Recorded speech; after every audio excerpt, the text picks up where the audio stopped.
Teenage Mutant Ninja Turtles and Godzilla, issue number 1. That's right, folks, this is more than just a new toy line from Playmates, where the Ninja Turtles are Godzilla characters, which I really want to find in the wild. I have not been able to find those toys yet. They look so fun. Michelangelo's King Ghidorah, that's really cool. But no, it's a comic book. Because of course it is. You got Tim Seeley here. He's saying, what if the Turtles and Godzilla interacted? What would that be like? Kind of cool. You know, two characters that are steeped in like the lore of going to a city and attacking in there. And two characters that are like mutated versions of animals. So there's something to play with. And I think this is about as best executed as it could get. It's very fun and charming. It's going more for like the silly side of this, which is exactly what it should be. Do not give me like a serious tone for the Ninja Turtles meeting Godzilla. I don't need to see that. So this issue actually opens up and we are in Japan and we are seeing Oroku Saki and Hamato Yoshi and Splinter. In this iteration, Splinter is the rat. And they are standing on the shores of a beach and they're like, oh, I guess this is what we're doing now. We're defending Japan against the great kaiju. And we see the Foot Clan standing on the shores of this beach as Godzilla stands overhead. And you're like, well, I guess we're about to fight Godzilla. That's awesome. That's awesome. That's how you open up this book. It rocks. It's awesome. Anyways, let's cut to the present day where we just watch the Turtles beat up Bebop and Rocksteady for a bit. And they're protecting a woman named Miss Kinoshita. And Donatello is familiar with like her work. What does she do? She's like spatial physics and matter conversation or something to that effect. Yeah, okay, so they're protecting her. Rocksteady comes to attack. Donatello holds him up. Michelangelo bursts in, pretends he's like riding Rocksteady like he's one of those mechanical bulls. Anyways, the fight continues. Bebop eventually gets the case from Miss Kinoshita, but Leonardo comes in and stops it. So they manage to save the lady. They take her down to the sewers where they're just like headed through the streets. And they get up into Times Square and they look on the news report. It says April O'Neil is working for Channel 6. And there's devastation throughout Japan. It's like on a scale yet to be known. And Miss Kinoshita's like, I gotta go to Japan like right now. Meanwhile, we cut to the turtle lair where Splinter is watching a like a weird projected screen coming out of Metalhead.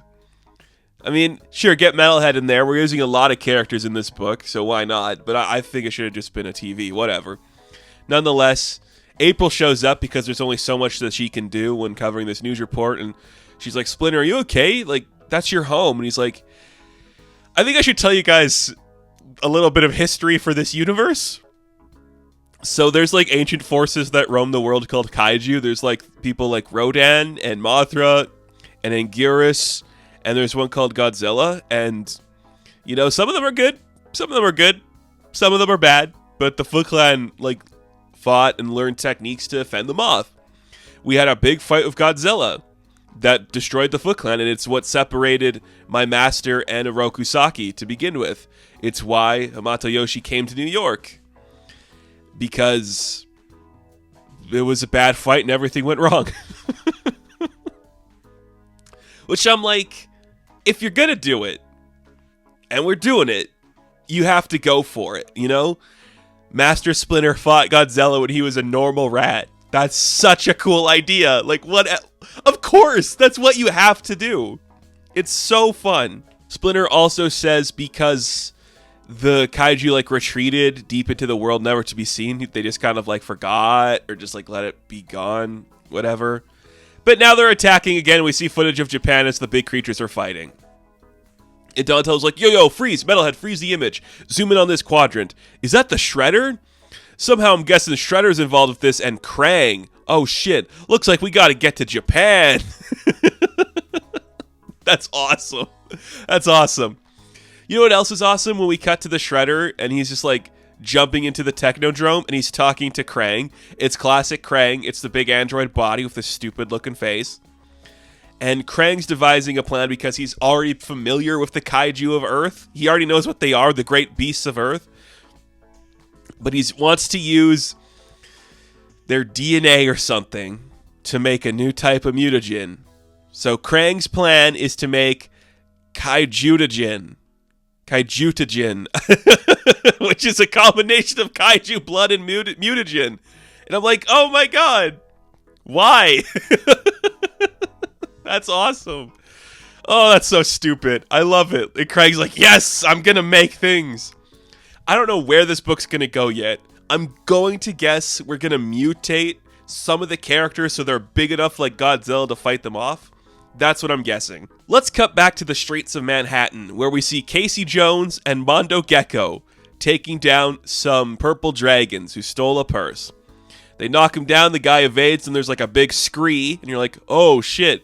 Casey Jones goes, Googala! Of course he does. Goongala is his thing.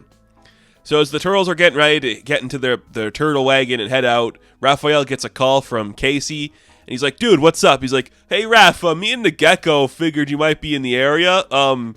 What is this? So Raph turns the phone around to Splinter like, Splinter? Casey just sent this to me. What do you think's going on here? And oh shit, King Ghidorah of the Stars has shown up in New York City. It's a beautiful final page reveal where Casey Jones and Mondo Gecko are looking up at King Ghidorah. Oh man, that's awesome. Look at that. Like, that's so much fun. That's what you want to see, is just these characters being insane. I love it. Like, this is what you need to do. If you're gonna do the Ninja Turtles meet Godzilla, it's just this. Godzilla's attacking, the turtles have to go deal with it. That's all you need, you know?